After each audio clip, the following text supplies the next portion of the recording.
Welcome to Everyday Buddhism, making every day better by applying the proven tools found in Buddhist concepts.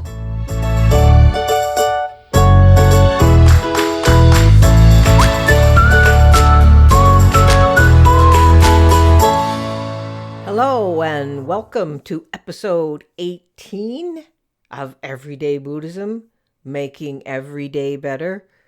Wow. Episode 18. I've so enjoyed this podcast, and I have to tell you, I'm in love with the fact that I have a direct connection to my listeners. You don't hesitate to write in. More of you could write, and many more of you are joining the public Facebook group for Everyday Buddhism, and I encourage you to do that. You'll find the link on Facebook and also on my Everyday Buddhism website. Before I get into what we're going to talk about today, which are the 5 precepts, I wanted to make a couple announcements before we get into it, and I hope to not drag this out too long. But first, I want to say, again, thank you for all your questions and responses to my podcast through emails and messages. Since I started, I've asked you guys to send suggestions and questions, and I've been thrilled and actually a bit overwhelmed due to the response. My plan was to quickly and thoroughly answer every one of your questions, but due to the number, I just can't keep up. I'd love to get at them in a timely way, but I just can't do it. And weeks and then months go by, and I haven't answered the question. I will always try to do so, answer your questions. And of course, I will review all your suggestions for use as podcast subjects, which actually today, the episode on the 5 precepts is actually in response to listener suggestions or listener questions or requests that I would do an episode on the 5 precepts. But back to the questions. I've launched a area of my website. It's actually its own domain. It's Dharma to Go with hyphens, Dharma-to-go. So dharma2go.com or the Dharma to Go tab on my website. If you have a question that you need it right away, or you don't want to wait a month or 2 months or whenever I get to it, feel free to access Dharma to Go. Clearly, I'm asking for a donation for this so that I can support my time away from work that I do to answer your question in a timely manner. So I hope if you have a question, you don't hesitate to use it, or just wait for my answer. I will get to it eventually, but maybe not as quick as you would like. So check it out, see what you think, and if you have any other suggestions on something like that in a way that I could help you, let me know. The other quick announcement I want to make is I'm excited to say I'm working on a book. We have a target date for the year anniversary of this podcast, which was the summer solstice. So the end of June, or the 3rd week of June. That's my target date. I hope to meet it. We'll see what happens, but thank you for your support and asking for more textual information to support this podcast. I think the book will give you what you need. But we'll move on to the subject of today's podcast, and this subject is brought to you by your listeners because you guys asked for it. So today I am going to talk about the 5 precepts. And I will be honest, I have been reluctant to approach this topic. I've had numerous requests from podcast listeners to speak about it, and I'm not going to put it off any longer, so here it goes. Before I go into the reasons for my reluctance to talk about the 5 precepts, I'll list the 5 precepts for those that don't know what they are in their typical do not do format. So, the 5 precepts are: 1, do not kill or refrain from destroying living creatures. 2, do not steal, which is refrain from taking what is not given to you. 3, do not misuse sex, refrain from sexual misconduct. 4, do not lie, refrain from incorrect speech. And 5, do not indulge in intoxicants, refrain from substances that lead to carelessness. I will rephrase them in a positive way, so they're not do not do, but suggestions to do, which I think is a little more helpful as guidelines for Buddhist practice. But first, I'll get into a little bit about why I didn't want to talk about the 5 precepts to begin with. I've talked about this before. Actually, I devoted a whole episode to it. The Buddhist answer to everything. Buddhism is tricky. And the reason people come to Buddhism is as varied as there are people. Some people come to it as looking for religion. Others come to it as an escape from another religion, yet maybe because it offers some sort of cogent worldview and or spiritual practice. Others are attracted to it because of the meditative aspect of it. Or some even are attracted to it because they want to bliss out. And others really do want to reach that goal of enlightenment. And some just hope it'll free them from their troubles. I think my impetus for coming to Buddhism and looking back, I kind of try to look back at what it is, all the sort of instances in my life that led me to study and practice Buddhism. My initial impetus, I think, was a combination of all of them. I had almost found the faith that my mother had in God during my preteen and early teen years. But, as is the case many times, when I reached to the teenager status, I kind of went into that intellectual rebellion against almost anything my mother or father or society in general held dear.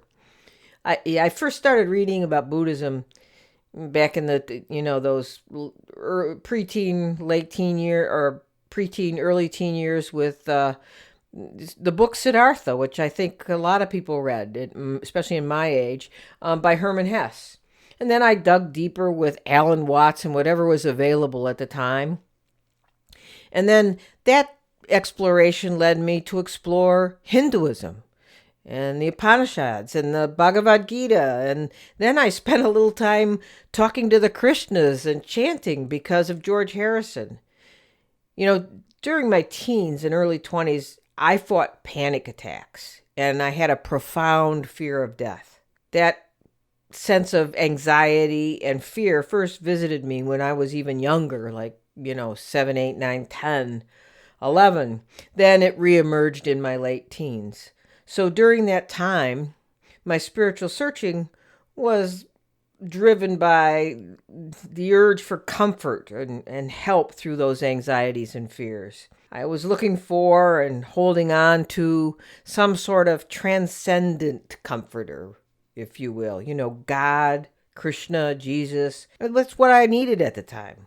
But I fell away from the grasping for a comforter as my panic attacks and anxieties kind of eased and subsided after I worked with a psychiatrist specializing in anxiety. And then more as I started throwing myself into my work in broadcast engineering.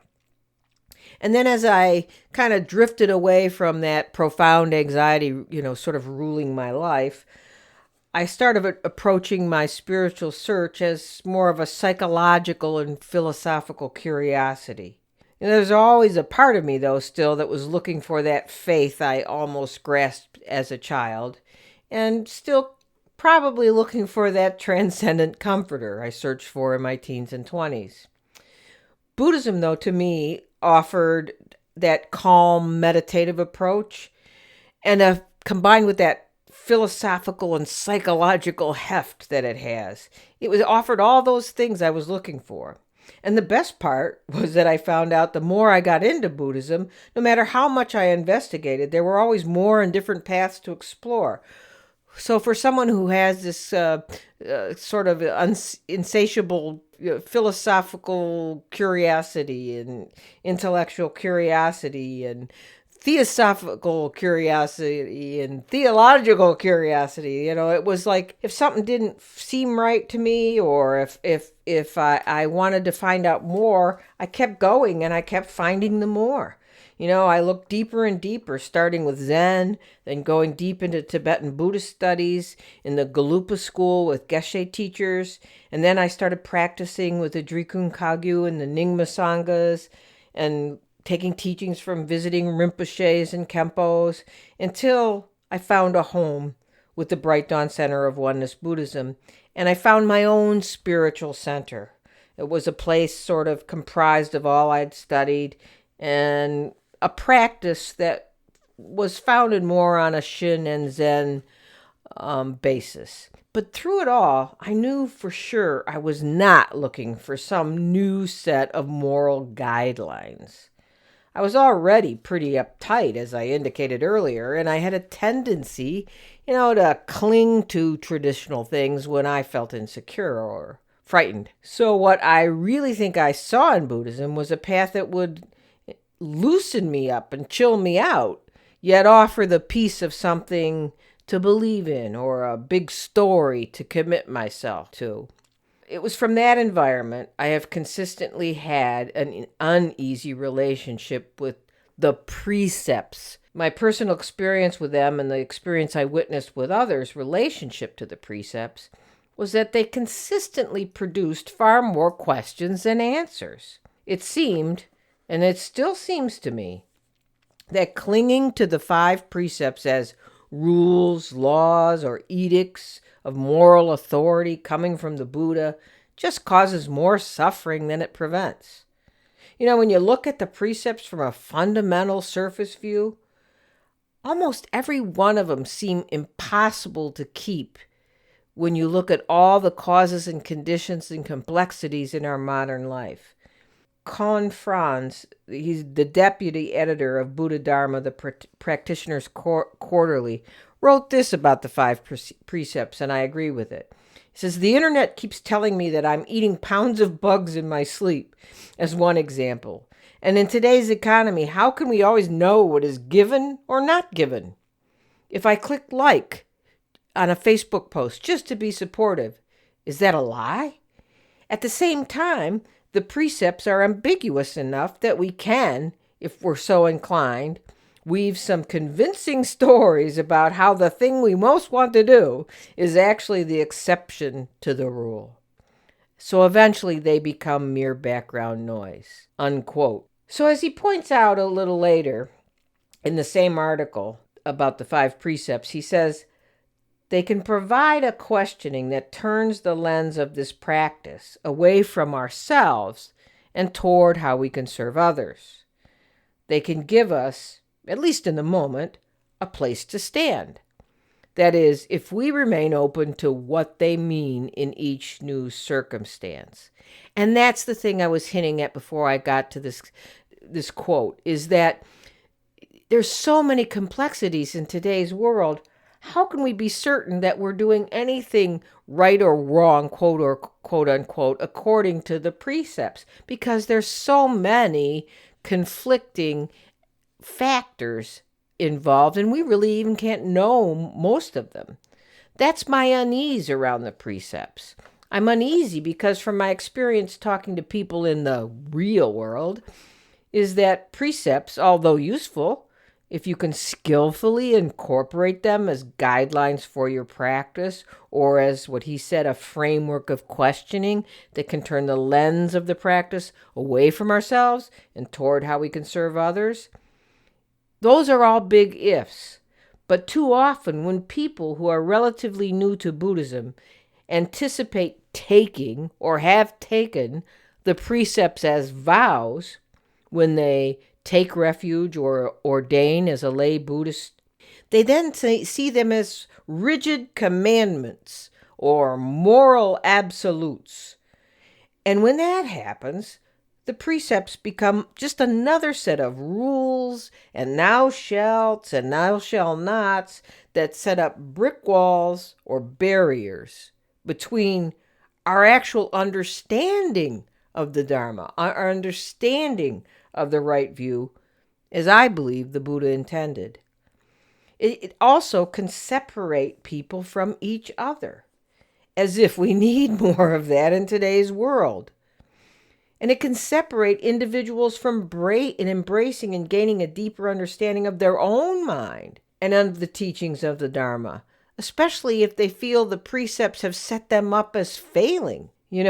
I'm sure we've all had the experience, directly or indirectly, of being involved in a passionate and often heated discussion online or in person about veganism or vegetarianism versus meat eating. This is coming from the first precept. And this can be among Buddhists and non-Buddhists alike. But when it happens in either a virtual or real-life Buddhist community, it does little to help anyone, nor does it generally change minds. But what it does do is create a tighter grip on opinions and judgments, or make new practitioners feel like they either don't belong or that they're failures. This is what I have to ask. How can this help anyone? How does that relieve suffering? In the article Buddha's Bicycle by Zachary Bremer, he describes how for him the precepts are like training wheels. They're helpful in their rigidity at the start, but later on, they're not as critical because they're not as a substitute for the moment-to-moment, on-the-ground wisdom, sort of like the innate moment-to-moment, on-the-ground balance we feel when we learn how to ride a bicycle. But that implies, first of all, that practice. In my experience, it is the moment-to-moment, on-the-ground wisdom, right, that he's talking about, that is the ticket to using the precepts skillfully. And that takes at least a somewhat committed and somewhat experienced practice of working with the Eightfold Path, especially right view and right intention, that are applied in like a meditative way or a concentrated way. We need to really understand that right view and right intention first, I think, before working with the precepts. To work with the precepts skillfully, as Confrance speaks of in that other article, he says you have to triangulate the truth of each action. And this to me represents the problem I have with the precepts as something to focus on as a beginner in Buddhism, or as someone who's taking up Buddhism as an everyday Buddhism path, not a committed religious path, or not a fundamental path, not a traditional path. Beginning Buddhist practitioners, or those who want to adopt the guidelines and practices to their everyday lives, need to understand first the Four Noble Truths and practice the Eightfold Path to reinforce the understanding that's contained in there, to reinforce it until it becomes their own thinking. That's the trick with learning anything. You can repeat rules, you can repeat formulas, you can repeat all sorts of stuff, but you're only repeating the words. If they don't become a part of you to the point that you know it inside out and you can say it in your own words, you can say it from your own thinking, then you haven't gained the proper perspective. So without that perspective, right understanding can never result, and the precepts will only represent empty rules, empty words, external commandments, if you will. A quote-unquote fundamentalist attitude is never skillful in Buddhist practice. And too often it seems people confuse the 5 precepts with a rigid system of ethics that they must follow, even before they have a basic understanding of the Four Noble Truths or the Eightfold Path. We know from the Buddhist teachings of the Four Noble Truths that the reason we feel dissatisfaction, the reason for the dukkha, is because of grasping and craving. And we also know that the Buddha promised a way out, a freedom from that craving, through the practice of the Eightfold Path. What I've seen is that people grasp to the precepts, thinking that it is the obedience to them that will set them free. And there is some truth to that. The precepts do offer a path that can condition the mind and body so that you have created a clean and clear vehicle for meditation and right view. The purpose as a mental training regimen that will gradually rid your mind of upset or disturbance. We can be weak people for sure.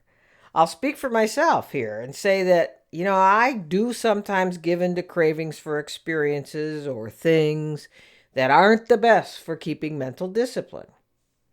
And for those who have trouble disciplining their mind and behavior, the precepts are good, functional training wheels that can help break bad habits.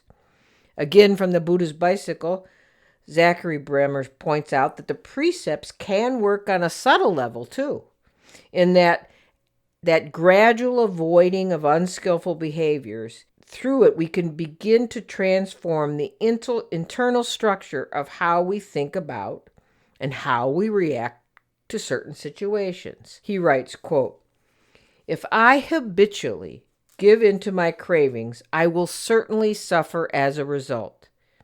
If I do not allow myself to be pulled around by these insatiable desires, though, I will become awakened to a new way of dealing with these feelings. I will begin to realize that I do not need to act on my lust for food or drink or objects. I will no longer be ruled by an endless cycle of grasping, but rather simply take notice that I have certain desires and let them be. The precepts help to accomplish this." Unquote. I like that. That's good. I agree with that. They are tools to help protect us from ourselves if we are caught in what one of my teachers used to call a klesha attack. A klesha is the Sanskrit word referring to mental states that cloud the mind and manifest in possibly unwholesome actions like anxiety, fear, anger, jealousy, desire, depression. If used as tools and not as weapons of judgment of ourselves or others, or divisiveness, then I embrace the teachings and practices of the precepts.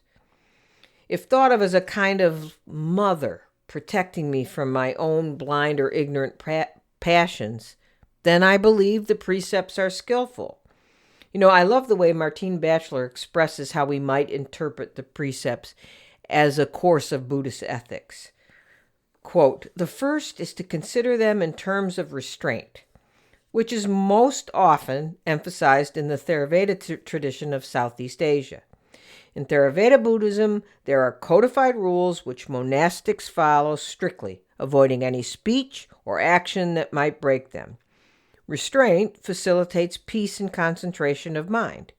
It can be represented by this verse proclaimed by the Buddha, not to commit evil, but to practice all good and to keep the heart pure. To keep the heart pure means to try to keep the mind uncluttered. It does not mean that we are saintly. It means that we are reasonably aware, reasonably caring, open to ourselves and to others, and not influenced by hatred, greed, or delusion. Now, in Mahayana Buddhism, it holds that each person, act, and object is inherently empty. Therefore, nothing is intrinsically good or bad, because everything depends on our intention and on our motivation and our circumstances. And the third way of looking at ethics is found in the tantric practices or Vajrayana practices of the Tibetan Buddhist tradition. Now, Vajrayana Buddhism uses everything that is in life, both positive and negative, as a potential tool for transformation. Now, these three approaches are complementary, because sometimes it is best to restrain ourselves to prevent doing harm. At other times, it is important to look beyond the moralistic categories of good and bad in order to do what is skillful to alleviate suffering. And finally, sometimes we just have to sit with the messiness of our minds and actions and try to transform them from within, unquote. So now that we've framed these all, given it a good look, inside out, bad, good, let's look at it from an everyday Buddhism perspective, more as a gentle guideline or a gentle guide rather than a commandment. You know, some people find that they are more comfortable stating the precepts positively because it is, more inspiring to say what you should do rather what you should not do. Some people have crafted their own sort of expanded or elaborated versions of this because it helps add a sort of a practice of what they should do in everyday life. So let's look at the 5 precepts worded in a positive way that rather than a negative way. Number 1, I will protect and support life and strive to love and understand others. Number 2, I will take only what is freely given and practice gratitude and generosity. Number 3, I will respect and support ongoing relationships, honor my commitments, and practice discernment in sexual activity without compulsiveness. Number 4, I will say what is true, useful, and timely, and practice deep listening so that my speaking and listening reflects loving kindness and compassion. And number 5, I will maintain a clear and alert mind that is aware of its motivations moment to moment so that I can discern between what is the cause of suffering and what is not the cause of suffering. You know, the first precept of Buddhism, do not kill, or worded positively, protect and support life and strive to love and understand others, raises some major hot button issues, as I hinted at before. From veganism to abortion to euthanasia, capital punishment, serving in the military, and medical research. Those last 2, serving in the military and medical research, were actual 2 questions that my listeners had and wrote to me about. You know, these issues can be the cause for judgment and divisiveness, as well as a cause for self-doubt. It's okay to look into yourself. That's the whole point of this, and see why you're doing it. What is your intention? Are you craving something? Are you grasping something? Do you have the right view? Are you ignorant about something? It's good to do that, but it's not good to use precepts as edicts or rules from above, causing you to be discouraged or give up. You know, I've discussed this before, but it might be beneficial to remind everyone again that every Buddhist school, lineage, and even teacher interprets the precepts differently. Like the quote from Batchelor that I used before that talked about the Theravada view, the Mahayana view, and the Vajrayana view. One thing that's, I think, to be taken in mind when you're thinking about the first precept of not killing or not harming another living being, protecting life. The Theravada Buddhists say that to have a violation or to break that precept involves actual 5 factors. So this brings intent into the works, right? It's not just a rule. There's other things involved. There's causes and conditions and intent. So they list them as, first, there has to be a living being. Second, that there has to be the perception that that being is a living being. Third, there has to be the conscious chosen thought of killing. Fourth, the killing has to be actually carried out. Fifth, and the being has to die. So what this is saying is that there must be a willful thought of killing a being. And this includes even having someone else, asking someone else to do the actual killing. And according to this teaching, a premeditated killing is a graver offense than a killing that is impulsive, such as in self-defense. Now, in Mahayana teachings, the first precept is explained this way, and I'll quote this from a sutra. A disciple of the Buddha shall not himself kill, encourage others to kill, kill by expedient means, praise killing, rejoice at witnessing killing, or kill through incantation or deviant mantras. He must not create the causes, conditions, methods, or karma of killing, and he shall not intentionally kill any living creature. As a Buddha's disciple, he ought to nurture a mind of compassion and filial piety, always devising expedient means to rescue and protect all beings. If instead he fails to restrain himself and kills sentient beings without mercy, he commits a major offense. This is from the Mahayana Brahajala or Brahmanet Sutra. So when we look at the many different ways that this first precept just alone is taught, it becomes clear that the precepts are slippery subjects and they cannot be viewed as absolutes. Karma Lekshi Somo, a professor of theology and a nun in the Tibetan Buddhist tradition, explains, quote, "There are no moral absolutes in Buddhism, and it is recognized that ethical decision-making involves a complex nexus of causes and conditions. When making moral choices, individuals are advised to examine their motivation, whether it is aversion, attachment, ignorance, wisdom, or compassion, and to weigh the consequences of their actions in light of the Buddhist teachings," unquote. So let's look at some of these issues. People often associate Buddhism, as we talked about, with vegetarianism. Although, most schools of Buddhism do encourage vegetarianism, usually it is considered a personal choice, not a requirement. From the sutras, it is clear that the historical Buddha was not a strict vegetarian. The first monks obtained all their food by begging, and the Buddha taught his monks to eat whatever food they were given, including meat. However, if a monk knew an animal had been slaughtered specifically to feed monks, the meat was to be refused. Then there's Buddhism and euthanasia, which is something one of my listeners wrote about in relationship to medical testing.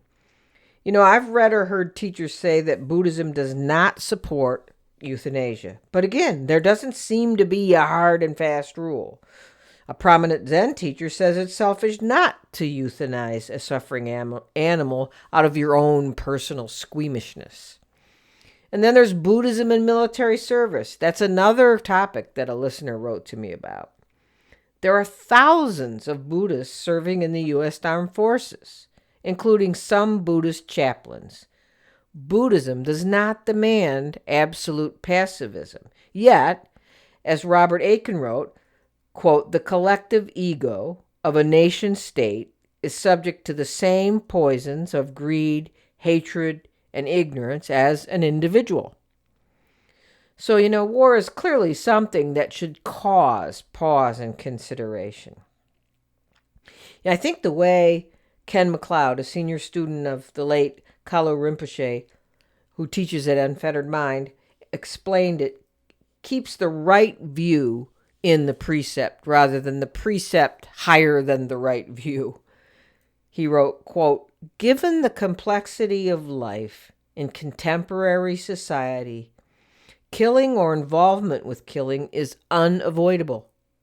Biological, social, or political demands can conflict with the intention not to take life. We eat food and wear clothes produced by processes that involve someone taking the lives of animals.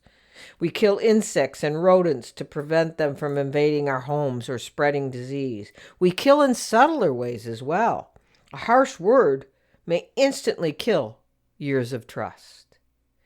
A derisive comment may kill inspiration in another person. We may kill a relationship by taking another person for granted. Again, we do such things because we are reacting to some perceived threat. Deep questions about values and ethics arise around the issues of abortion, life support, and elective suicide for those with debilitating and terminal illnesses.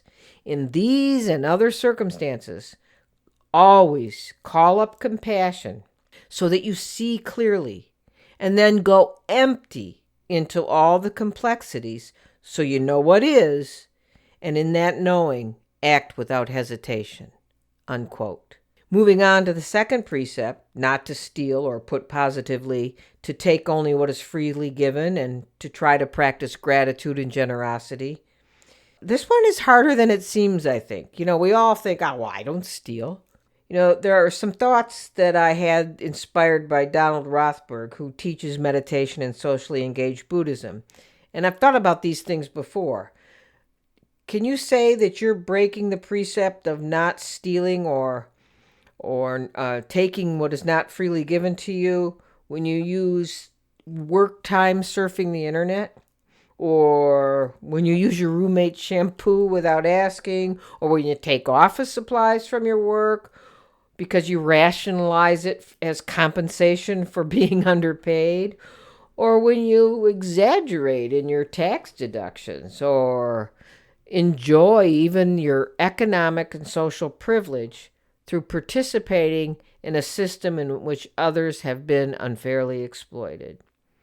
He suggests that we look at the second precept from three perspectives: from an outer perspective, an inner perspective, and a social perspective. And I think this could easily apply to all precepts when we meditate on them.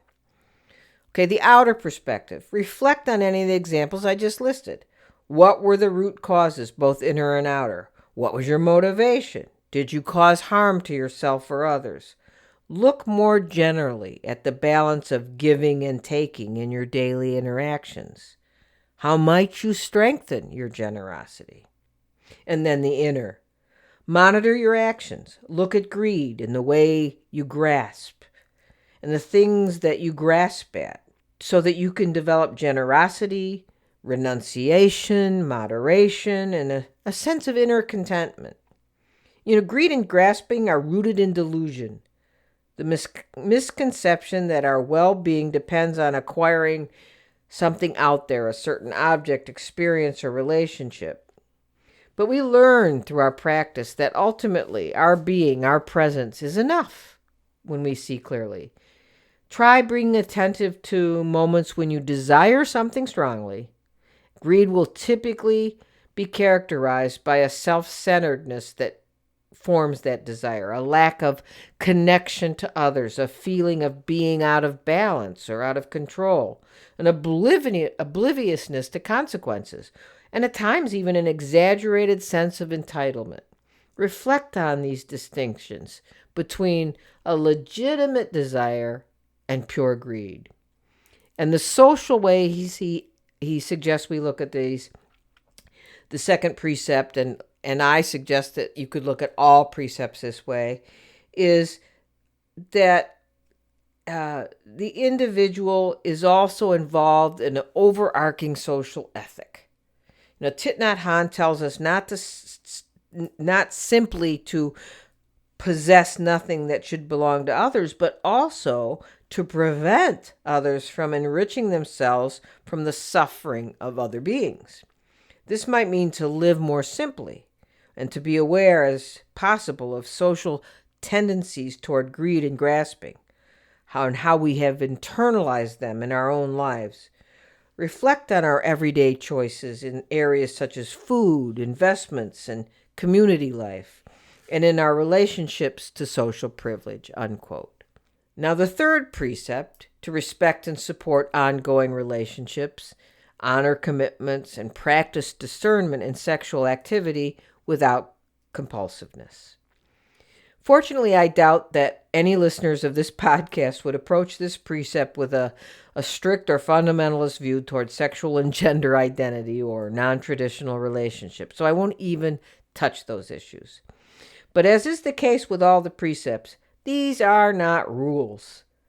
This precept is about acting from our own intimate connection to another without harm or disrespect. Pure and simple. Breaking the precept of sexual misconduct would be an act that causes harm to someone, like infidelity. This precept also, though, touches on the subject of craving and clinging by avoiding attachment to the senses. Can you ask yourself, can you find a quality in sexual feelings that is not clinging and attachment, but a more profound and joyful, appreciative relatedness? And also the restraint part of it for those who have like sexual addiction issues. It's not a question of just saying no or abstinence. It's a question of gaining insight into our motives and drives and a feeling of the corresponding responsibility for our actions. Once we have realized our true intentions, we can make mindful choices that enable us to enjoy our sexuality in a compassionate and mindful way. No rules can help us when we feel controlled by unconscious forces, and that is where the true spirit of the third precept can help. The third precept counsels us to maintain awareness, to know ourselves deeply, to be aware of what is happening in the moment, and to extend that awareness to those around us, fully realizing our interconnection at every level. And moving on to the fourth precept, this is a biggie. This one's about speech again. It's about saying what is true, useful, and timely. And it's about practicing deep listening so that my speaking and listening reflects a loving kindness and compassion. If you haven't noticed it already, right speech is a big deal in Buddhism. It's the fourth precept and also the third step on the Eightfold Path. Yes, it's about telling the truth, but it's also about using speech to share love and joy and not injure. And I think I mentioned this deep listening part in my episode on right speech, but I will share with you that is something I work with a lot. And that means I fail, but I keep trying. It's about being more aware of the other and what they are saying than thinking about what you want to say or getting your point of view out. Without deep listening, we couldn't even have loving speech. We have to listen to each other in order to understand what's going on in another's mind and heart, their worries, their desires, their suffering. Once we have understood, then we can help them with our words, with our compassion. And sometimes that compassion means to just keep quiet. Just be a listener. Just be someone who they can count on to listen. We also need to listen to ourselves so we know what's really going on inside. And that knowing will prevent us from reacting to what's going on outside. Then we must learn to listen deeply to our partner and family. Right speech prompts us to ask our loved ones, "What could I do to make you happier?" And then to listen to the reply without judging or reacting. Right speech asks us to say, "Thank you for being here with me. Thank you for being here for me. Your presence enriches my life. Your presence makes my life better.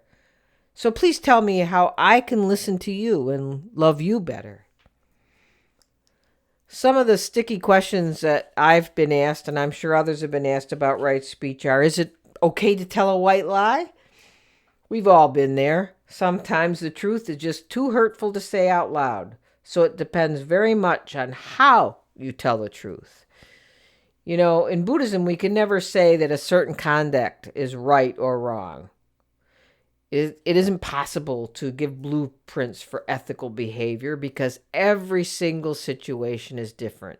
That's why Buddhism is so unique, and that's why dealing with the precepts is kind of tricky. If you are wondering whether or not you should tell the truth, you should examine your motivation very carefully. Why do you want to say that? And ask others what they think before you say anything, because they may see the situation more clearly than you can. Another question that I've been asked is when or how is it appropriate or inappropriate to express our anger? Well, obviously, we try not to express our anger when we are in the grips of it. When anger is in control of us, our mind is clouded, and we'll definitely regret anything we will say. So you take a few minutes, focus on your breath and nothing else, and that clears the mind. And when you are calm and in control of your mind, then you can open up a dialogue. And a dialogue is the key word here. And the other question that's asked is it okay to gossip? Most times I would say no. I think the best rule of thumb is don't say anything about anyone when they're not present that you wouldn't say if they're standing right in front of you. I think social media has really blurred our sense of what's real and what's virtual. It's like the people out there on the other side of their computer screens aren't really real people who could get hurt by what you say without thinking. Too often, I witness people saying things on social media and texting things that I am pretty sure they would never say to anyone in person. I think that is the best training ground for questioning yourself about right speech. I think if you can ask yourself, do I really want to say this? Do I really need to say this? Is it really helpful before you put something on the internet? Boy, if you can do that and catch yourself, more often than not, you may catch yourself not saying anything. And that's a great training ground for right speech. Now, this brings us to the fifth precept, which opens another door again to a whole bunch of gray areas and hot button issues like we reached in the first precept. I will maintain a clear and alert mind that is aware of its motivations moment to moment so that I can discern between what is the cause of suffering and what is not the cause of suffering. That's the fifth precept. Most of us think of it as intoxication, but I think that's the fifth precept. Maintaining a clear and alert mind that is aware of its motivations moment to moment so I can discern between what is the cause of suffering and what is not the cause of suffering. See, the essence of this precept is that we need to avoid anything that leads us to behave without being mindful. It means thinking about whether we're doing something as an escape or a way to deal with restlessness, anxiety, and pain. Traditionally, like I said, this precept is about not taking intoxicants, and it is understood as to avoid addictive substances. But many things, not just alcohol or drugs, can be used in such a way that they become intoxicants. Coffee, tea, gum, sweets, chocolate, sex, sleep, power, fame. And if you're proud of being abstinent from liquor or anything else listed in the old rules, while you're still engaging in compulsive and addictive either Facebooking or Instagramming or video game playing, then I think we're completely missing the point of Buddhism in general, as well as the precepts themselves. It's true, of course, that alcohol and other intoxicating substances are more likely to lead to indulgence and a loss of clarity. And for this reason, I think the general rule of thumb that says no intoxicating substances is pretty good if we're talking about rules only as rules go. But anyone who is more interested in following rules to the letter than they are in truly understanding how their mind works and how it actually relates to experience is not going to get very far in Buddhist practice. Buddhist practice is not about rules. When we don't fully experience life as it is, manifesting itself at this moment, we can easily become possessed by a craving of any sort. In that state of craving, we may want to take something or bring something to us to loosen us up or tighten us up or pep us up or calm us down or sharpen our mind and body or to dull our mind and body or to give us pleasure or take away pain. Anything that you actively even turn away from or ignore tends to have an influence over you. Like if you consistently think about the thing you're not going to do, that's the thing that's controlling you. And the more energetic you're ignoring it, the more power you give to what is ignored. The thing does not actually have the power in itself. Its power depends on your refusal to pay attention to it. And sometimes that means just looking at it and letting it be for a while. And then you're able to see what arises in you and then see it pass and understand what brings it into arising in you and how it passes, so that you're not fighting with it, but you're releasing it. In the book Shift into Freedom, Locke Kelly writes, quote, "According to Buddhism, suffering is created by ignorance, craving, and aversion. There are two common ways to alleviate suffering. The first approach focuses on reducing craving and aversion, and the second aims to clear up ignorance. But each begins with a different starting point," unquote.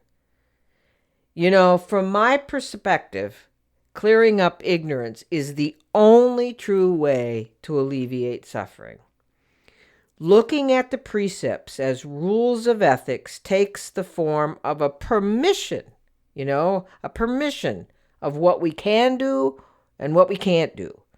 And that word permission, or that sense of permission, assumes there is someone or something else in authority, either society or perhaps God, who will reward or punish us for breaking the rules. When we work with precepts, we do so with the understanding, and this is from my view from a Mahayana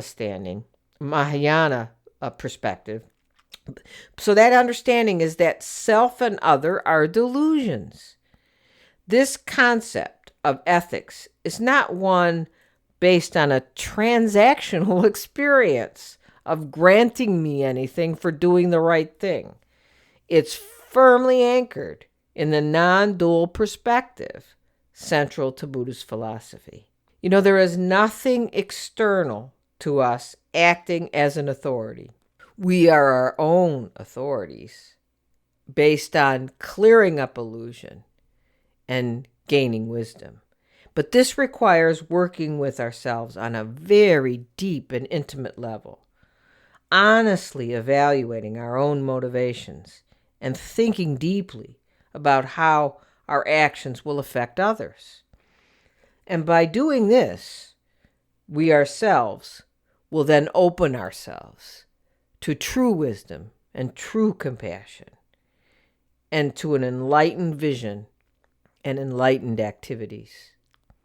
So that's it for today's episode on the 5 precepts.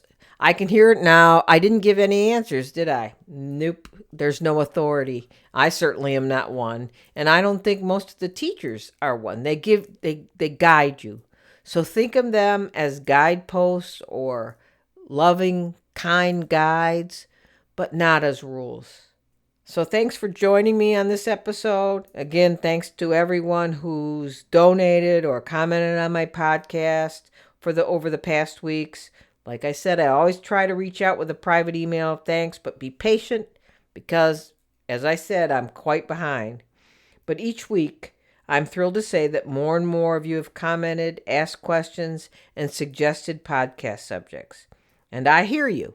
And it's going to take me a little while, but I promise to look at these things and incorporate them in a podcast episode whenever possible. And as always, if you like this podcast, please consider supporting my work through a recurring or one-time donation on my website donation tab at everyday-buddhism.com. So until next time, keep making your everydays better.